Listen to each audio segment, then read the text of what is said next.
भोजशाला विवाद को लेकर एक बहुत बड़ी खबर सामने आ रही है। भोजशाला विवाद पर सुप्रीम कोर्ट की ओर से एक बड़ा फैसला सुनाया गया है। कहा यह गया है कि केंद्र और एमपी सरकार को पहले तो नोटिस भेजा गया, नमाज के लिए अलग जगह देने के निर्देश दिए गए हैं। साफ तौर पर सुप्रीम कोर्ट की ओर से कहा गया है कि नमाज के लिए अलग से जगह दे दी जाए। सुप्रीम कोर्ट ने भोजशाला मामले की सुनवाई करते हुए हिंदू और मुस्लिम दोनों पक्षों से धैर्य रखने को कहा।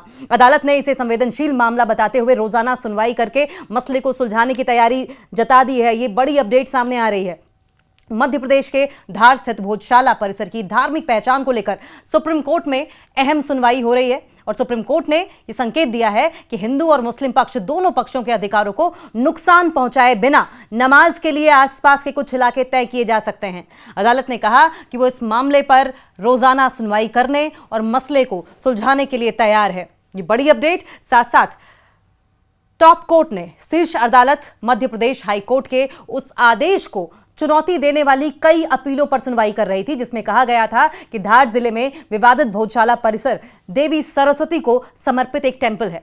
सुप्रीम कोर्ट ने सेंटर यानी कि केंद्र और एमपी सरकार को जारी नोटिस में यह नोटिस मुस्लिम पक्ष की उन अपीलों पर जारी किया गया है जिसमें हाई कोर्ट के उस फैसले को चुनौती दी गई है जिसमें धार जिले के विवादित 11वीं सदी के भोजशाला कमल मौला परिसर को देवी सरस्वती को समर्पित मंदिर माना गया था। सुप्रीम कोर्ट ने क्या कहा?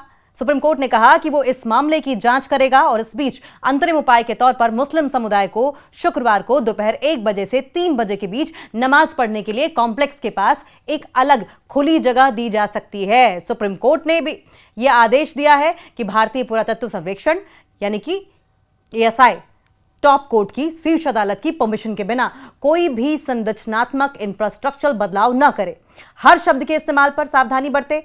चीफ जस्टिस सूर्यकांत और जस्टिस जॉयमाल्य बागची और वी मोहना की बेंच ने कहा कि इस्तेमाल किए जाने वाले हर शब्द को लेकर बहुत सावधानी बरतनी होगी। पीठ ने यह भी कहा कि बहुत संवेदनशील मामले हैं, कोर्ट में जो कहा जा रहा है उससे बेवजह विवाद पैदा हो सकते हैं या गलत संदेश जा सकता है। हमें इस्तेमाल किए जाने वाले हर शब्द को लेकर बहुत सावधान रहना होगा, बहुत अटेंटिव रहना होगा हर शब्द को इस्तेमाल करने से पहले। सीजीआई ने कहा, क्या कहा है? सीजीआई ने मौखिक रूप से यानी कि वर्बली कहा कि यह पहली बार है जब अंतरिम व्यवस्था से जुड़ा मामला हमारे सामने आ रहा है।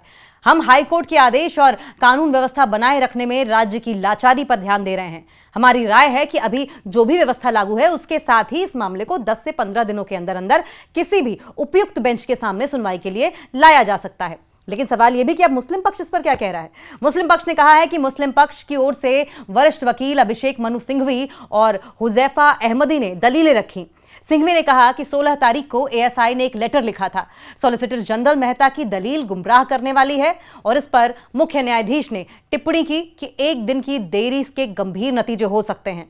अगर आप कभी कभी हालात की खासियत को ध्यान में रखते हुए रिएक्ट और एक्शन नहीं लेते तो इसके गंभीर नतीजे हो सकते हैं। मुस्लिम पक्ष के वकील हुजैफा अहमदी ने कोर्ट को बताया कि इस खास कॉम्प्लेक्स का महत्व क्या है। नमाज पढ़ना जारी है और एक शुक्रवार को हमें नमाज पढ़ने की इजाजत मिले। उन्होंने कहा कि ऑर्डर के एक दिन बाद राज्य ने ऑर्डर पास किया है कि हम इसे ऐसे लागू करेंगे। मुसलमान अंदर नहीं आ सकते। आज क्या एक कम्युनिटी को बाहर करना सही है? सीजीआई ने क्या कहा इस पर सीजीआई ने जवाब में कहा कि अधिकारों को नुकसान पहुंचाए बिना आसपास के कुछ एरियाज नमाज पढ़ने के लिए तय किए जा सकते हैं। और इस पर अहमदी ने कहा कि अगर ये प्रस्ताव को बीच के समय में जारी रखना है तो एक तरीका है। आज हम पूरी तरह से बाहर हो गए हैं। कोर्ट में 1997 के समझौते का भी जिक्र किया गया। मुस्लिम पक्षी वकील ने कहा कि 1997 में समझौता करने की भावना आई थी। कलेक्टर का एक ऑर्डर था, उसमें कहा गया था कि आप शुक्रवार को नमाज पढ़ सकते हैं और हिंदुओं को बसंत पंचमी पर स्मारक और प्रार्थना करने की इजाजत हो सकती है। उसे ASI के ऑर्डर में पक्का कर दिया गया था। उसमें कहा गया था कि पूजा मंगलवार को हो सकती है, नमाज शुक्रवार को। यह तब तक कायम रहा जब तक उन्होंने रिट पिटीशन फाइल नहीं की। इस पर सीजीआई ने कहा कि आज एक फैसला है, हम एडहॉक अरेंजमेंट करने की कोशिश कर रहे हैं ताकि नमाज पढ़ने के लिए जगह हो। सॉलिसिटर जनरल ने कहा कि सरकार इसके लिए तैयार है। हालांकि सॉलिसिटर जनरल तुषार गुप्ता ने यह भी कहा कि पहले वहां देवी की एक मूर्ति थी जो अब लंदन में रखी गई है, वहां फोटो रखी हुई है और प्रतिदिन पूजा भी हो रही है।